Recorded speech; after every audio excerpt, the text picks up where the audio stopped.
Alright, welcome back. Except I'm not really welcoming anyone back to anything, because this is an entirely new thing now. I'm done with all that autocorrect stuff, most likely forever now, so that was fun while it lasted. But now, I can actually move on to a bunch of ideas for videos I've had sitting around for many weeks now, including this one. And in this video, I recently got unrestricted access to Photoshop, which is very cool because now I can make a lot of things that I can use for video material, including obviously the stuff you're going to see in this video. And in this video, I'm essentially taking Pokemon sprites and changing their colors and nothing else, not changing any part about the sprite except the color scheme. And in doing that, I'm essentially recreating the Pokemon entirely. So just by changing their colors, I'm also going to change their name and their type, so that it essentially becomes an entirely new Pokemon just by changing the colors. I hope that made sense. And real quick, I just want to say, this actually started, I was just going to make new shiny sprites, because the first one I made was Torchic and I made it green, but then I realized, you know what, that kind of looks like it could be a grass type version of Torchic. And then all of a sudden I ended up doing all of this, and now this video exists. So, let me begin with not the Torchic I just mentioned, but instead Mismagius. Mismagius, it's obviously like a ghost, but also a witch ghost thing, and it's got the purple color scheme. It's a ghost type. So, what I wanted to do for this one was just simply change it to a more actually witch-like color scheme. And if I think of a witch, I think of black or green. So I gave it a black and green color scheme, and when I was renaming all of these Pokemon, I wanted to keep their original name as a little memento within the new name I gave them, so I was just kind of changing one syllable or so. So Mismagius' new name with this look is Witchagius, because now instead of leaning more towards the ghost half of the ghost-witch combination, this is Mismagius if it was more of a witch. So now it's just a pure dark type instead of ghost. Then we've got Jigglypuff here. Obviously, it's a pink ball, and it's a fairy type, or maybe fairy normal. Not that that matters, but when I saw this, and I do have to say, when I was doing this, I was using a random Pokemon generator to do these. I was just generating random batches of Pokemon and picking out the ones that I looked at and thought, you know what, I can probably make something good of that. And Jigglypuff was one. I decided, since it's so round and cute, a bubble motif would go good with Jigglypuff, since its normal thing is that it's like a balloon or something and it inflates. So I was thinking like a bubble. So I changed its pink into blue, and then its eyes into this nice little iridescent pinkish color. And we get this, which is now named Bubblypuff, a pure water type. It could be a water fairy, but either works. Then we've got Zangoose here. This was a pretty obvious one with how I was going to tweak it. It's got that lightning bolt shaped zigzag all over its body. Obviously, I made it yellow, and now it's an electric type. And I named it Zapgoose.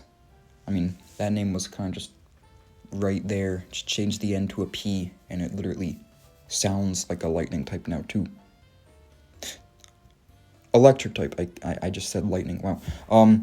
Then we've got Snover. This one actually came out pretty good, but first, you have to listen to me explain what happened. So obviously, it's like an icy tree creature thing, but looking at its head, I was kind of like, you know what? That could also be a mountain range. So I decided to change it into a rock type, and I changed the total color scheme into grays and browns so it would have a more earthy appearance, and I ended up with this. Now, even though the physical, or not physical, but the visual result came out good here, I couldn't actually come up with the best name. All I could think of was Malver, as in Snover, except the snow is now Mau, as in mountain. Anyway, it's a rock ground type, and so the bottom half is brown. Usually that's supposed to be the root of the tree. I kept it as that color, but now it's kind of like layers of earthy crust, and the upper half is like a mountain range, and then its hands are kind of like spiky rocks, which is why they're a slightly deeper color. Next up, we've got Torchic itself, which was the one I mentioned at the beginning of the video, so I'm sure you know where this is going. I made it green. And just by simply giving it a green color scheme, it is now a grass type. Specifically, it's like the little feathers on its head kind of look like lettuce leaves, or just grass blades, or any kind of vegetable plant thing.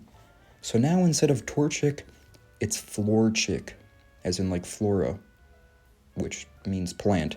And it's a grass flying type because, you know, it's a bird, and bird Pokemon that aren't flying type don't make sense, and normal Torchic isn't flying type, which I guess makes sense because it becomes a fighting type, but even then, a fighting type bird that isn't flying? I don't know, I don't make the rules at Pokemon, obviously. Moving on, we've got Weezing, and I do have to say, this might be the most genius thing I've ever done in my entire life. I deserve a gold medal for this one. So I looked at Weezing, and it's obviously like this little ball with holes that spews out poison. So I was thinking, what else has holes and spews out stuff? A sponge, except it spews out water, if you squeeze it at least. So I changed the poisonous clouds that Weezing has into blue, so it would look more like water, and then from there I made its body yellow and blue, so it has more of like an aquatic coloring, and obviously so it looks like a sponge.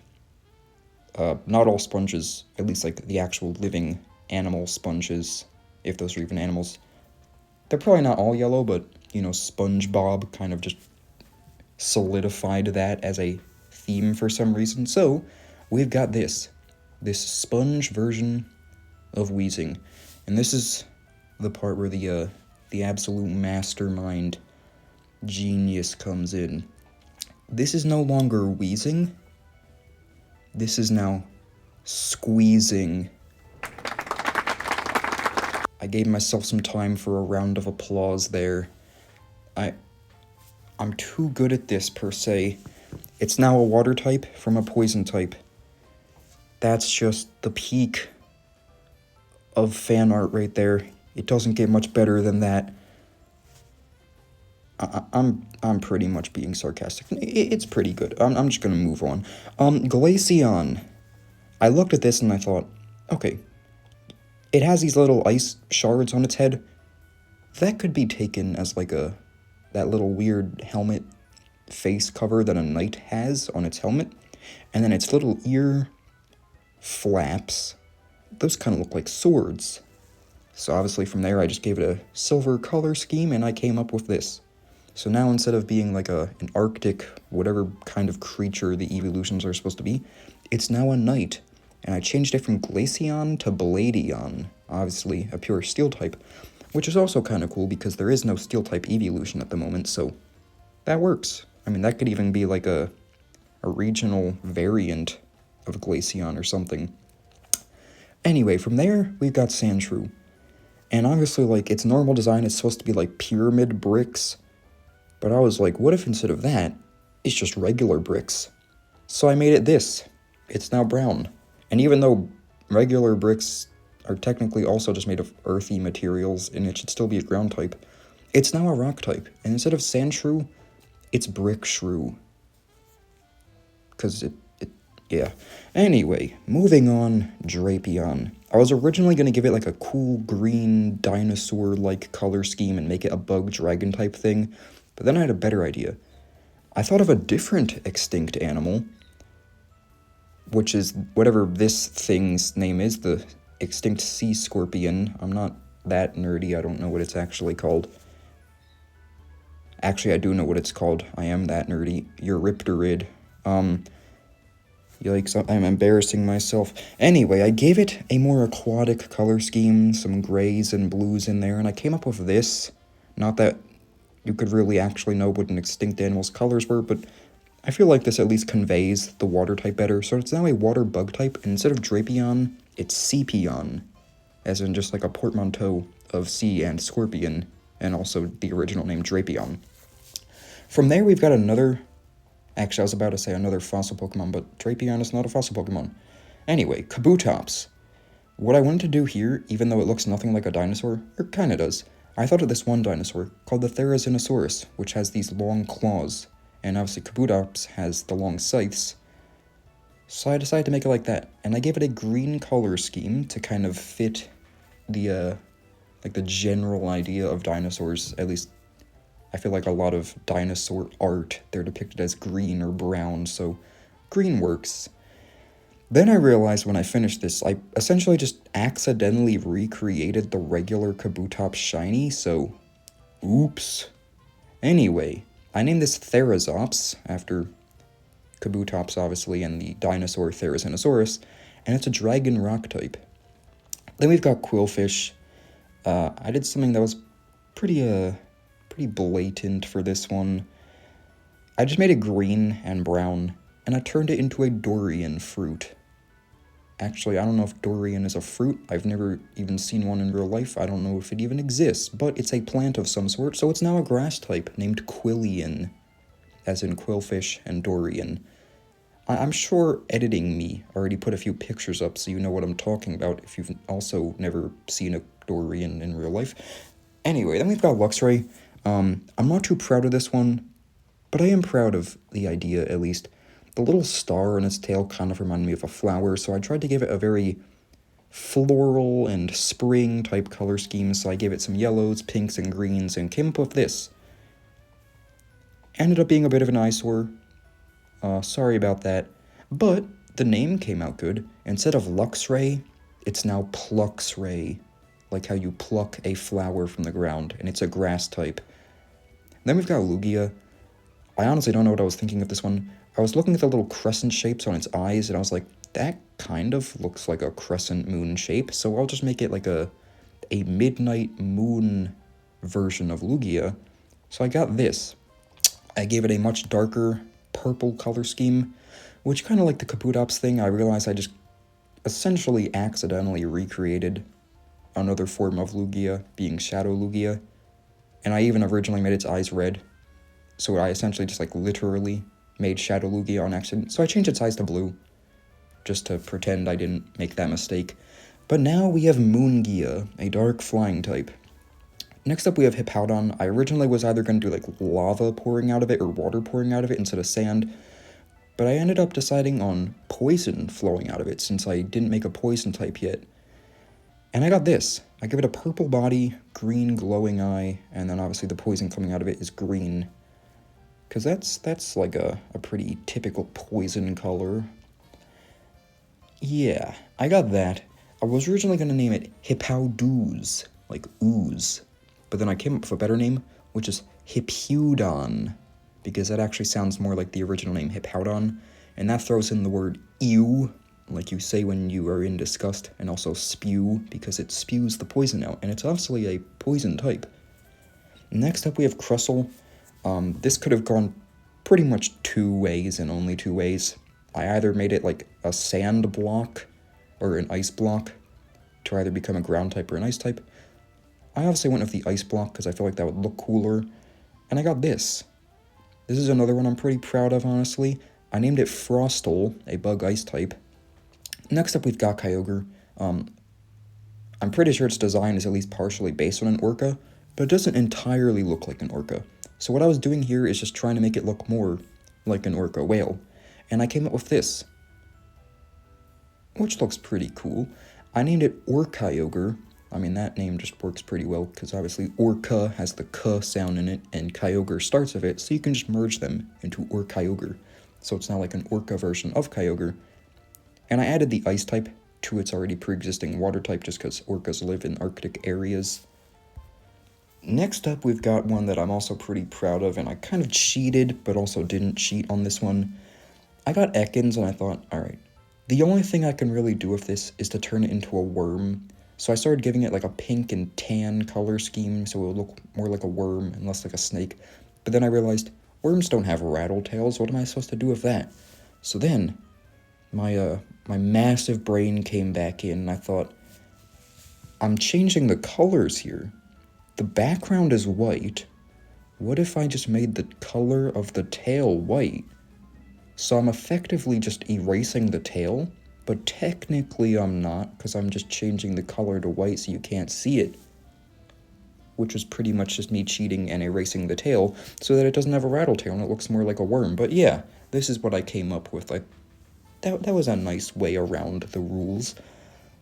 This, obviously since Ekin's name is snake backwards, and this is now a worm, it's Moreau, which doesn't really roll off the tongue easily, but it's worm backwards, so what else was I gonna do? And it's a ground type. Then we've got Fungus. I kind of wanted to make it look like a lamp, since it already kind of looks like one. I started there. And I came up with this. I gave it like a black body, so it would kind of represent like the lights being off, but then every other part of it is much brighter to represent the lights being on. And obviously, like, its nose is now a light bulb, and then the upper part is like the lamp shade. Didn't come out as good as I wanted it to, honestly, but it still kind of looks decent. I named it Lumis, which combines illuminate with Fungus's name, and it's now just a pure electric type. Next up, we've got Glit, which I had a good idea for. The only problem is I'm not too good at Photoshop, so I don't really know how to change the colors on, like, non-pixelated things, and there's no pixelated sprite that is, like, official of Glit since it's a new Pokemon, and I didn't just want to steal someone's off the web, so I had to just do the pixelation myself, and I'm not saying I literally invented a pixelated sprite from scratch. I just used the Photoshop tool to pixelate the render of Glit, and then from there I changed its colors. I ended up with this in the end, because I'm sure a lot of people agree this thing looks like an onion, even though it's not supposed to be one. So I made it an actual onion, or alternatively, a piece of garlic, which is actually what I was going for here, because I named it Garlit, like Glimmet, but with garlic mixed in with it. And it's now a grass type, and I think that came out pretty good. Next up, we've got Kabutops, which I really couldn't think of a good name for in the end, but this is the color scheme I came up with. I was going for like a red and blue mix of hot and cold thing, so that instead of it having a cold, it has a fever, and it's now a fire ice type. And the best name I could come up with was unfortunately just Cub Feeve, as in like fever. If you can think of something better, tell me. Anyway, next up we've got Solosis. What I wanted to do with this is, it kind of looks like a frog egg, so that's literally what I did. I colored it like a frog egg. I made the core black, and then the surrounding stuff like a more whitish color, and I got this in the end. This didn't come out too good, unfortunately. I think it's mainly because for some reason every sprite I found of Solosis was extremely small, and the color fill feature in Photoshop was having a hard time functioning properly, so oh well. Anyway, I did come up with a good name, so that's a redeeming factor. Instead of Solosis, this is Tadpolsis, a pure water type. And then this is another example of just pure genius. Golem. It looks like a soccer ball, kind of. So I colored it like a soccer ball. And it looks good. And even better than that, its name is Golem. If you add an A, it's still Golem, but goal. Like soccer. I'm throwing another round of applause in there. I'm too good at this. And it's now a fighting type. Anyway, lastly, we've got Ralts. Normally it has that weird bowl cut, but I changed it so that it's a metal helmet. And I made the rest of its body red, so it looks like really aggressive. And it's now a fighting steel type, and it's supposed to be like a little warrior with a helmet. And instead of Ralts, it's now Halts, because it halts you with its helmet. Actually, I was gonna throw in another round of applause, but that one wasn't really that good. Anyway, that's all I've got for now. I'll be back later with more Pokemon AI stuff and more other videos next week and in the weeks to come. But for now, if you like this one, consider liking, subscribing, and commenting, and thanks for watching.